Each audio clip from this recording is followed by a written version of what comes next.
an bɛ fɛ ka an da don sujet min na bi o ye Mali ani Algérie cɛ gɛlɛya min donna ni ɲɔgɔn cɛ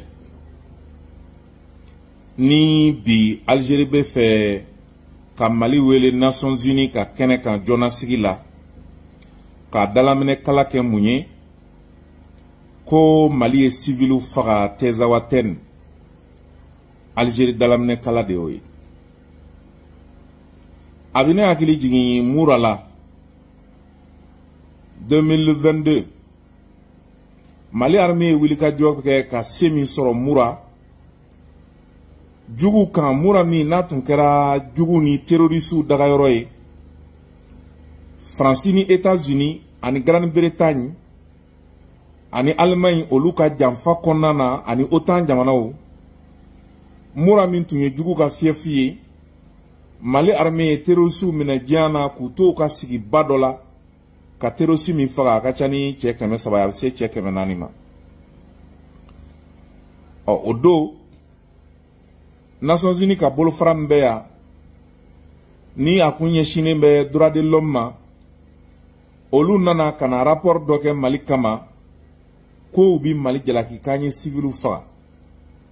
olu tun ka laɲini ye mun ye Mali tun mago bɛ kɛlɛkɛminɛn stratégique dɔw la minnu tun kan ka di Mali ma Russie jamana fɛ i b'a fɔ an ka Sukhoi i b'a fɔ an ye batterie anti-aérienne minnu sɔrɔ n'o ye missile ye ani an ye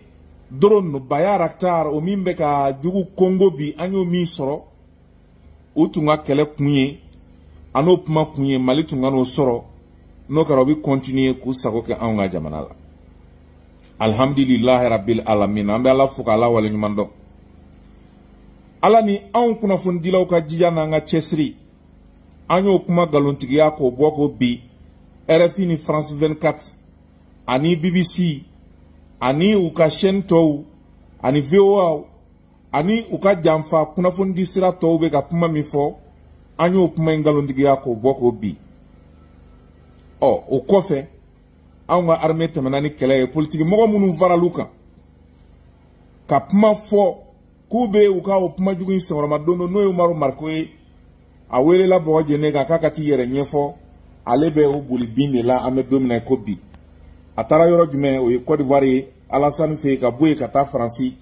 a tora yala yala de la bi a kɛra kɔnɔ ye jigiyɔrɔ t'a la taafan t'a la a fefera mun na parce que an ka alimamiw an ka kodɔnnaw ni alimu minnu b'an ka jamana kɔnɔ an ka cɛkɔrɔbaw ni musokɔrɔbaw maa ɲuman minnu bɛ yen n'olu sirannen bɛ Ala ɲɛ olu de ye Alahu Taala deli k'a fɔ ko maa o maa n'i t'anw ka jamana fɛ Ala ka a tere ci i da ko ka Ala ka jamana juguw firi Ala k'u malo Umaru Mariko n'o tun ye sadi ye ale kɛra maa malolen ye Umaru Mariko min ni jamanadenw kun dalen b'a la k'a tilennen don k'a bɛ tiɲɛ fɔ o Umaru Mariko de farala tubabuw kan an ka armée yɛrɛ jalaki k'a jigin k'u b'a jigin janfa dingɛ kɔnɔ nka u ma se Ala de b'i gundo poyi ni Umaru Mariko kun sara tan k'a sɔrɔ a ma lebu wallahi mɔgɔ dɔw tun bɛ taa kaburu jura parce que u b'a fɔ ko maa sɛbɛ kun don k'a ye baara kɛ tiɲɛ kan mais a tɛ maa si fɛ a ko a yɛrɛbakun kelen a n'a ka intérêt donc bi o ɲɔgɔnna de répételen bɛ ka segin a kan kɛlɛ jumɛnna bi kɛra anw ka armée kan yɔrɔ min na ni o ye Tezawatène ye i na farati kɛlɛ se sɔrɔlen kɔfɛ bin kɛra anw ka armée kan a n'an dɛmɛbagaw kan k'u sɛbɛkɔrɔ faga k'an ka kɛlɛkɛminɛnw minɛ u la ka an ka nafolo tiɲɛ ka mɔgɔw ni nɔ tiɲɛ ka civiliw faga ka tila k'o jaw ta k'o bila bɔlɔlɔ kan ka tila k'o bila telesow ni arajosow la ka tila u ka kunnafonidila jugu minnu bɛ an ka jamana kɔnɔ ani jamana wɛrɛw k'olu bila u k'o kuma ta k'o sankɔrɔta dimi bi don maa na don min a ti bɔ o don dɛ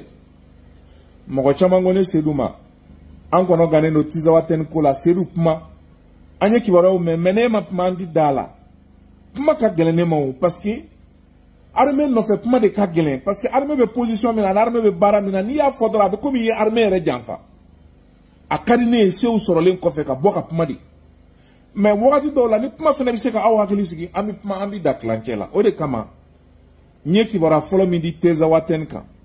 anye kele minge na ya sesoro ka mɔgɔw hakili sigi o kɔfɛ ne man da don Tɛnzawatɛn ko la kɛlɛ minnu n'olu kɛra hali laban na armée ye wuli ka jɔ minnu daminɛ armée bɛ position minnu na ani armée bɛ reconquête minnu na ne ma sɔn k'a fɔ parce que ne b'a dɔn k'a fɔ juguw fana bi ne ka kuma lamɛn ani ɲɔgɔnna wɛrɛw ka kuma lamɛn u bi baara kɛ n'a ye donc o bɛɛ n'an y'o dɔn dɔrɔn an bi mangun fisa ni kuma ye o tuma bɛɛ bi hakili sigi baara bi kɛ an bi baara jaabi sɔrɔ an badenw an bɛ ala fo ka ala waleɲuman dɔn baara min ni armée b'a la Tɛnzawatɛn Mali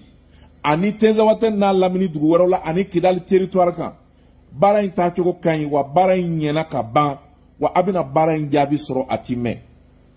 ne kun y'a sɛbɛn ka bɔlɔlɔ sira kan n ko mɔgɔ dɔw ko armée donna Kidali armée b'a kɛ tan n ko non n ko mɔgɔw ka muɲu tile 20 fo ka se kalo 1 ma n k'a bɛ jaabi mɛn an commencera ka jaabi mɛn jaabi fɔlɔ ye mun ye an y'o mɛn Algérie de da parce que Algérie de ye Mali jugu fɔlɔ ale de bɛ ka Mali janfa a ko Mali ye civiliw faga nin tile damadɔni na ani dɔgɔkun tɛmɛnen Tɛnzawatɛn territoire kan ko donc k'a bɛ Mali wele jɔnna sigi la Algérie de ye nin fɔ dɛ o tuma an b'an yɛrɛ la ɲininka Algérie tun bɛ min 2012 wagati min anw ka population civile bɛ ka faga MNLA fɛ SEMA fɛ ani u jɛkulu tɔw fɛ Algérie tun bɛ min waati min Mali territoire kun bɛɛ occupélen don fɔ kɔn na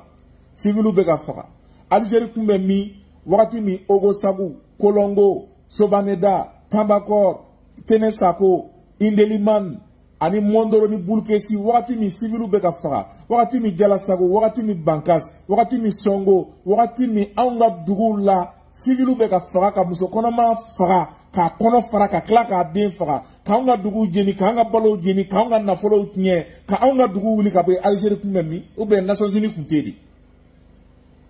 Algérie ma kuma bi ni Algérie kumatɔ ye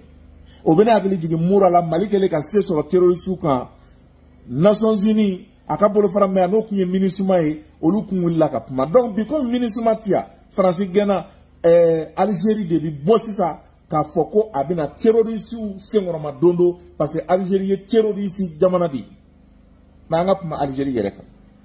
wagati min Algérie b'a ka indépendance nɔfɛ terroriste marifatigiw tɛ koyi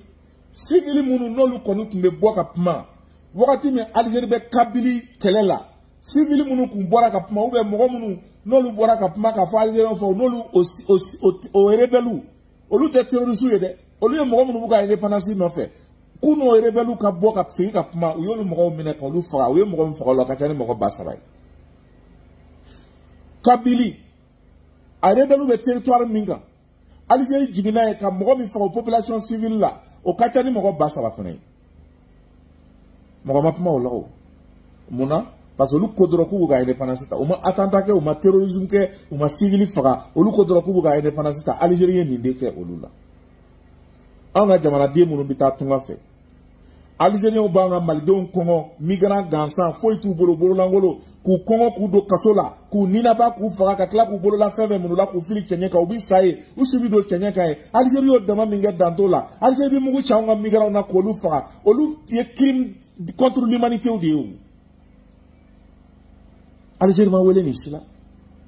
Malien b'o la Burkinabé b'o la Nigérien b'o la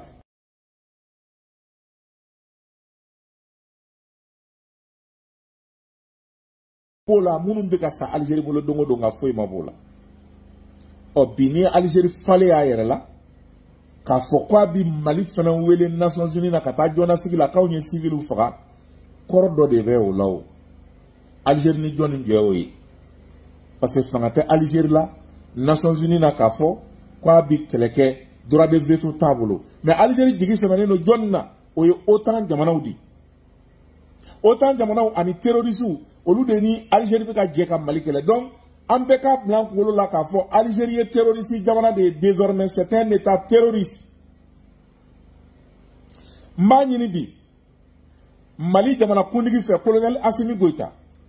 Mali premier ministre fɛ docteur Choguel Kokala Maïga Mali ministre des affaires étrangères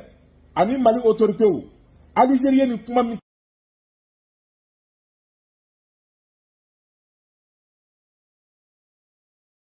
wele jona sigi la ani kangarida min ka u ka kɛ n'a kan ka gɛn u ka gɛn u ye relation diplomatique tigɛ anw ni Ukraine cɛ cogo min k'a tigɛ anw ni